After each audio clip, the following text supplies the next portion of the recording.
My name is Elias Septi, and I am a graduate student researcher at the University of California, Santa Barbara in the materials department. My research focuses on studying lithium-ion batteries, and today I'd love to share some of my knowledge about batteries with you and teach you about how batteries are helping to empower a greener future. Before I start talking about batteries, I'd like to take a second to acknowledge the work of John Goodenough, Stanley Whittingham, and Akira Yoshino, and their acceptance of the Nobel Prize in Chemistry this year. Lithium-ion batteries have been an incredible revolution in the energy sector, and they're being used in anything from smartphones to electric vehicles today. Their impact truly has been revolutionary. And John Goodenough, Stanley Whittingham, and Akira Yoshino really deserve to have received the Nobel Prize in Chemistry this year. Before I start talking about batteries, I'd like to start talking about fossil fuels. So most cars today are powered by fossil fuels. In fact, most things are powered by fossil fuels. If we look at a pie chart of our total energy consumption, this is from 2018. Petroleum, i.e. gasoline, took up about 36%. Natural gas, methane, basically what we use to power a gas stove, took about 31%. And coal, which comes from mines, it's in a rock form basically, coal was about 13%. So altogether, that means that 81% of our total energy needs are being satisfied by fossil fuels. Now, that's a little bit of a problem because fossil fuels are exhaustible. They're the result of millions and millions of years of fossilization, hence the name fossil fuels. And we are consuming them much faster than they are replenishing. Basically, fossil fuels are a non-renewable energy.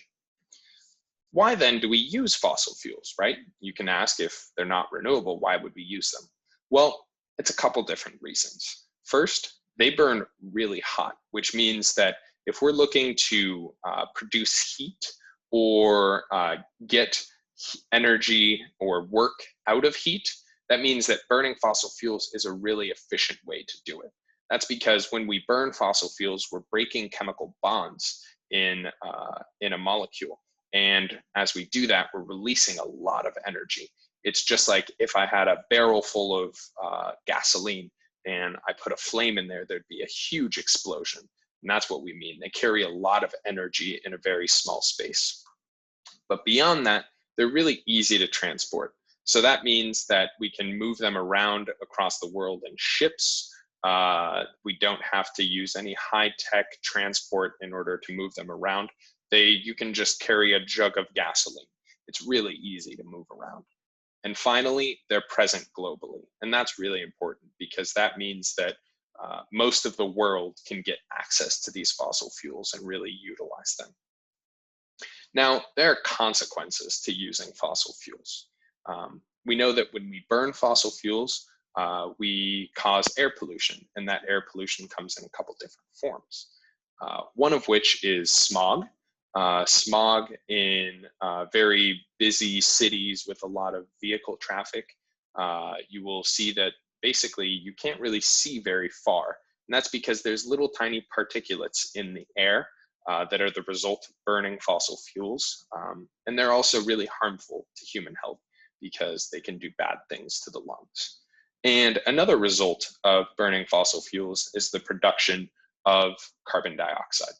So here I'm plotting carbon dioxide concentration in the atmosphere compared to time. So here at 0, we've got time currently, and then at 800,000, that means that we're looking at 800,000 years in the past.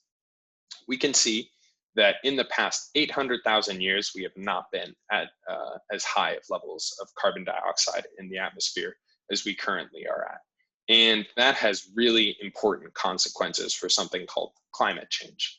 Climate change is basically a warming of the Earth in general as a result of releasing fossil fuels, the products of burning fossil fuels, which are called greenhouse gases. Last summer was the hottest summer on record, and this past January was the 421st straight month that we had the highest average temperature for a month recorded. So climate change is real, and global warming in general is real. So we need to address it in some way.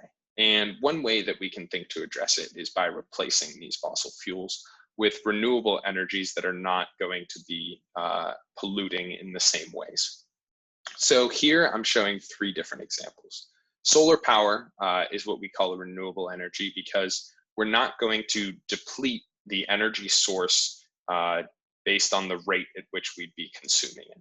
So what that means is that I can consume the energy that falls upon the earth from the sun for a day, and the next day the sun is going to rise again, and that energy source is still going to be there. So we could talk about solar power first. Basically, all of the sunlight that falls on South Carolina would be enough to satisfy pretty much all of the world's electricity needs. And if we were able to harness all of that power at the same time, then we could satisfy that. Now, there's a lot more issues with that than I'm currently mentioning, but that just goes to show how much energy is actually falling onto the earth as a result of solar power. And 2 other examples come to mind as well, wind and wave power. These are both sources of energy that are not going to be depleted if we harvest them. If we harvest the power of the wind will still exist after we harvest it. Now, the same can't be said of fossil fuels, and that's really what we need to address. So you can ask, right? What does any of this have to do with batteries? I thought batteries were these things that we put into our remote controls, you know? But we need to talk about batteries because renewable energies are what we call intermittent energy sources, which means they only can be harvested some of the time. And the difference and the real problem is that we, as a society, need energy all of the time. Now, to the right, there is a plot of net solar energy generation, which means basically when is the sun giving the most energy to the earth, and aggregate regional power demand. All that really means is when are we asking for the most power from our power sources?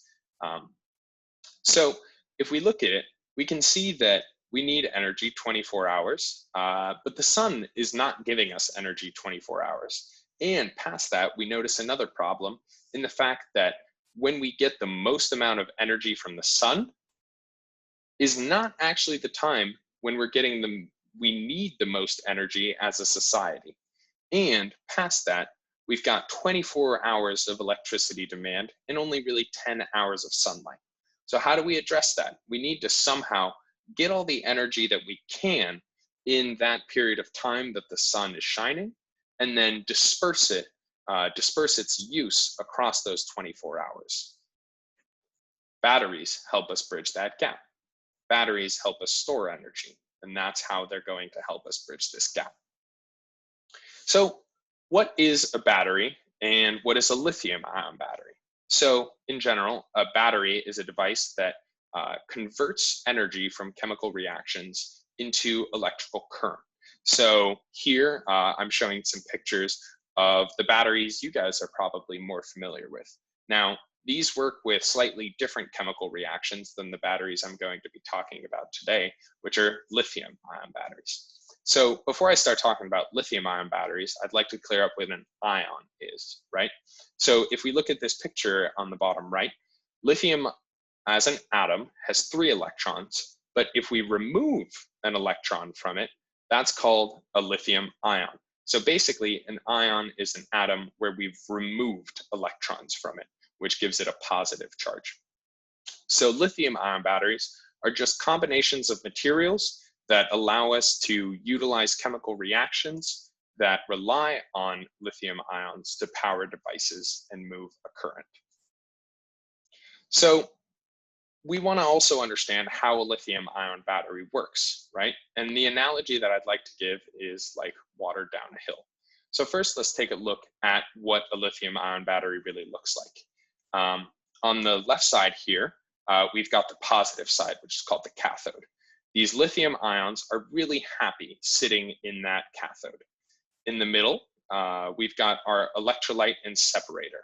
Our electrolyte is basically preventing electrons from moving across the barrier. And finally, on the far right side, we've got our negative side called the anode. And lithium is unhappy sitting in the anode. Lithium would much rather be sitting in the cathode than it'd be like to be sitting in the anode. So as a lithium-ion battery works, basically what we're doing is we're moving lithium from one side to the other. And lithium movement means the movement of electron means electricity flow. So if we allow our light bulb here to be bridged by these wires, we know that basically we're going to allow an electron here to move across the wires with the lithium and power our light bulb. So the electrons, though, cannot move if the wires are not there. Basically, only lithium ions can move across the electrolyte, and the removal of an electron is required in order to make lithium into a lithium ion. So if we explore more this idea of water down a hill, in this case right now, we're looking at a charged lithium ion battery. So that means that all of our lithium is sitting on our negative side in the anode. So like we said before, lithium is unhappy sitting in the anode. Now, if we look at a picture of basically water dammed up right before a hill, this is a pretty good analogy to what's happening. We haven't connected any wires to our lithium-ion batteries, which means that no electricity can flow and lithium can't move. So basically, lithium is just going to sit in that anode spot.